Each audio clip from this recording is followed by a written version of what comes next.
آج میرے بھائیوں ایک ماحول بنا ہوا ہے، نبی کی شان میں جسے دیکھو گستاخی پر اتر آتا ہے۔ آج تک ایک فرد، ایک انسان اور غیر ذمہ دار انسانوں کے ذریعے یہ واقعات رونما ہو رہے تھے، لیکن چند دنوں قبل فرانس کے صدر نے نبی کی شان میں گستاخی کر کے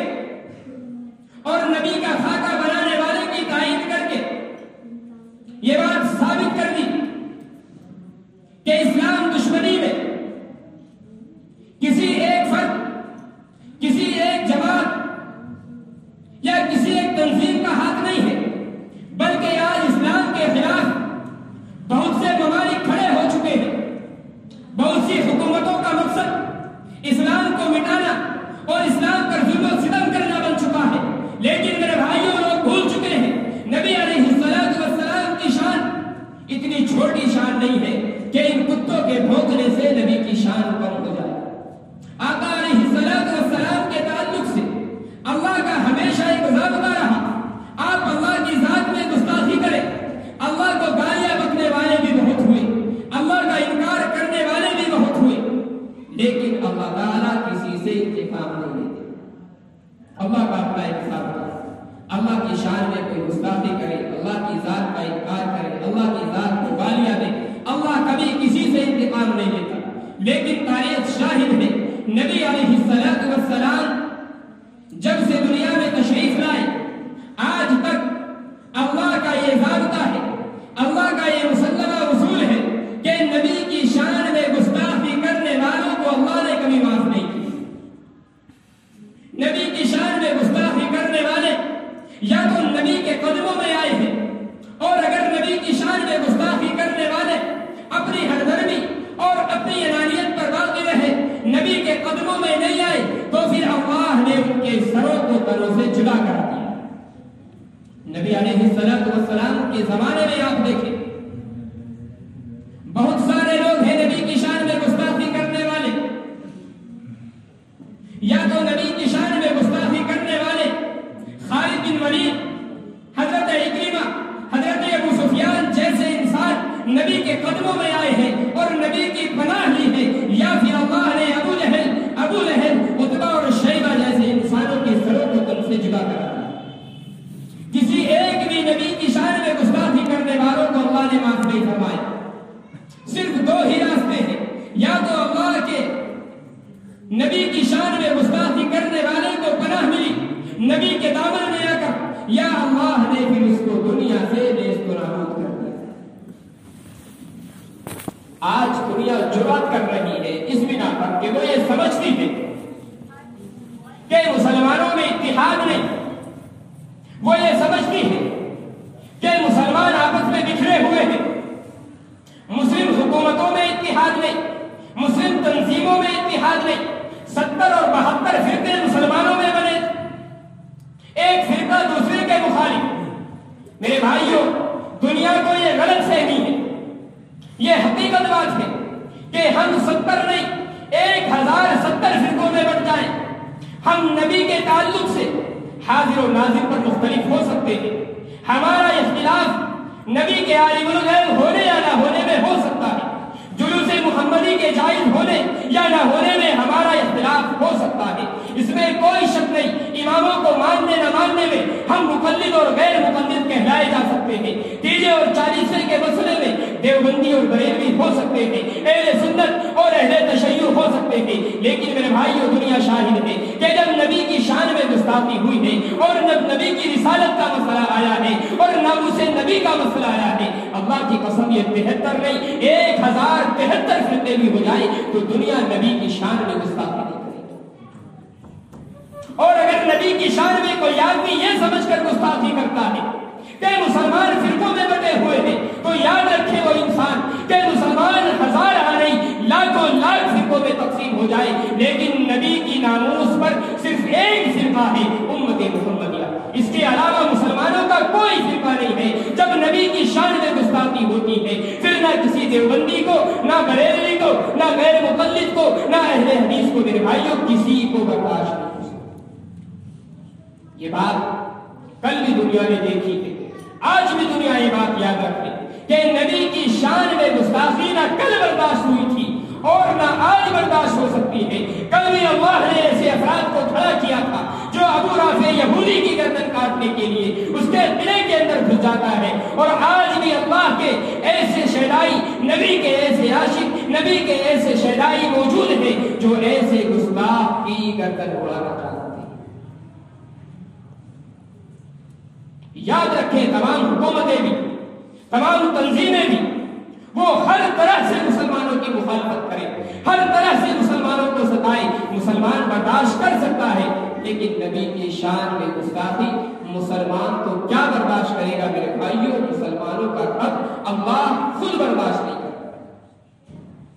یہ تو تاریخ ہے، آج تک نبی کی شان میں کوئی گستاخی کرنے والا عیش و آرام سے زندگی بسر نہیں کرتا، یا تو نبی کے قدموں میں آیا ہے اور اسلام کو قبول کر کے نبی کے طریقے پر زندگی گزاری ہے، ورنہ پھر اس کا سرکن سے جدا کر دیا ہے۔ کل ابو لہب بھی تو یہی سمجھتا تھا کہ اس کا کوئی کیا بگڑ رہا ہے، یہ مٹھی بھر مسلمان ہیں، کیا کر لے۔ ابو جہل کے ذہن میں بھی تو یہ بات تھی، میں تو حجاز کا سردار ہوں، میرا کوئی کیا بگاڑ سکتا ہے، یہ 300 ساڑھے 300 کی جماعت ہے، میرے پاس تو ہزاروں کا لشکر ہے، یہ مسلمان میرا کیا بگاڑ لیں گے۔ لیکن میرے بھائیوں وہ انتقام مسلمانوں کا نہیں تھا۔ جنگ بدر کے اندر جو کافروں کو قتل کیا گیا وہ مسلمانوں کا کام نہیں تھا، وہ انسانوں کا کام نہیں تھا، وہ میرے رب کا کمال تھا۔ میرے رب نے نبی کی گستاخی کرنے والوں کو کبھی معاف نہیں کیا، یا تو قتل ہوئے یا نبی کی ذات کی پناہ لی ہے، نبی کے دین کی پناہ لی ہے، اسلام کے اندر داخل ہوئے۔ حضرت عمر بن عاص رضی اللہ تعالیٰ اپنے زمانے کے بڑے جنگجو، خالد بن ولید اپنے زمانے کے بڑے جنگجو، حضرت عکرمہ جو ابو جہل کے بیٹے ہیں اپنے زمانے کے بڑے جنگجو، لیکن پناہ تب ملی ہے جب اسلام کے دامن کے اندر آ گئے، اور اگر اسلام کے اندر داخل نہ ہوتے میرے بھائیوں وہی حال ہوتا جو ابو جہل اور ابو لہب کا، اس میں کوئی شک نہیں ہے۔ حضرت خالد بن ولید بڑے صحابی ہیں، اجل صحابہ میں، حضرت عمر بن عاص رضی اللہ تعالیٰ اجل صحابہ میں سے ہے، لیکن یہ مقام و مرتبہ اس وقت ملا ہے جب نبی کی ذات نے آ کر کے پناہ ملی۔ بس مسلمانوں کے لیے ایک چیز اہم ہے، جہاں پر ان واقعات سے یہ چیزیں بھی ہیں، وہاں پر ایک چیز اور ہمیں ذہن میں رکھنی چاہیے کہ یہ واقعات رونما کیوں ہوتے؟ کیا واقعی نبی سے ہمارا تعلق اسی درجے کا ہونا چاہیے جس درجے کا ہمارا تعلق اب ہے؟ کیا ہم نبی کی ذات سے ایسے ہی وابستہ ہیں جیسے صحابہ کرام وابستہ ہوا کرتے تھے؟ کیا ہمارا جینا، ہمارا مرنا، ہماری زندگی، ہماری موت کیا نبی کے دین کے تابع واقع ہو چکی ہے؟ اور اگر نبی کے دین کے تابع نہیں ہے میرے بھائیوں، پھر ہمیں غور کرنا چاہیے، پھر ہمیں سوچنا چاہیے۔ یہ واقعات ہمیں جگانے کے لیے، ہمیں بیدار کرنے کے لیے ہے کہ اب بھی نبی کی ذات سے وابستہ ہو جاؤ۔ اس میں کوئی شک نہیں ہے کہ نبی کی شان میں گستاخی ایک ادنا درجے کا مسلمان بھی برداشت نہیں کر سکتا، لیکن میرے بھائیوں اس پر بھی غور کرنا چاہیے کہ یہ جرأت کیوں ہو رہی ہے۔ یہ جرأت صرف اس وجہ سے ہو رہی ہے کہ آج مسلمان کا خود دین اسلام پر عمل موجود ہے۔ اس لیے پہلی کوشش یہ ہونی چاہیے کہ نبی علیہ السلام کی سنتوں پر، آقا علیہ السلام کے طریقے پر چلنے کی بھرپور کوشش کی جانی چاہیے۔ دوسرا کام اس وقت کا یہ ہے کہ جس ظالم نے اور جس گستاخ نے نبی کی شان کو گھٹانے کی اور نبی کے خاکے بنانے کی کوشش کی ہے، ہم اپنی ذات سے جتنا نقصان اس کو پہنچا سکتے ہیں اتنا نقصان ہمیں پہنچانا چاہیے۔ ہمارے یہاں صرف ایک شکل اس کے نقصان کی ہے کہ اس کی مصنوعات کا، اس کے ملک کی بنائی ہوئی چیزوں کا ہم بھرپور بائیکاٹ کریں۔ یہ ایمان کا سب سے کمتر درجہ ہے کہ کم از کم وہ آدمی جو ہمارے نبی کی شان میں گستاخی کرے، نبی کی شان کو گھٹانے کی کوشش کرے، ناموس رسالت پر کم از کم جو آدمی حملہ کر رہا ہے، ہم اس سے کسی طرح کا مدد کا کوئی معاملہ نہ کریں اور ان کی کی چیزوں کو خریدنا، ان کی بنا ہوئی چیزوں کو عام کرنا، اپنی دکانوں پر رکھنا، یہ سب کی سب چیزیں اس ملک کی امداد میں آتی ہے، اس ملک کی مدد کرنے میں آتی ہے۔ ہم کچھ نہیں کر سکتے، کم از کم اتنا تو کر سکتے ہیں کہ فرانس کی بنائی ہوئی جو مصنوعات ہیں ان تمام چیزوں کا بائیکاٹ کریں۔ اکثر حضرات نیٹ چلانے والے موجود ہیں، نیٹ پر وہ سرچ کر سکتے ہیں کہ کیا کیا چیزیں اس وقت ہمارے ملک میں فرانس کی بنائی ہوئی چل رہی ہے۔ کم از کم ہر مسلمان یہ عہد کر لے کہ آج سے چاہے کچھ ہو جائے لیکن فرانس کی بنائی ہوئی چیزوں کو کبھی استعمال نہیں کریں۔ سب کہیں انشاءاللہ۔ کچھ اس کی پہچان ہے، آپ نے دیکھا ہوگا جو چیزیں بنی ہوئی ہوتی ہیں اس میں ایک نمبر ہوتا ہے پڑا ہوگا، چند ایسے نشانات آتے ہیں اور اس سے پہلے کچھ نمبر لکھے ہوئے آتے ہیں۔ تو 30 سے لے کر کے 37 تک، پہلا نمبر 30 اور آخری نمبر اسی کا پہلا نمبر یعنی 37، ان نمبروں کے درمیان کی جو بھی چیزیں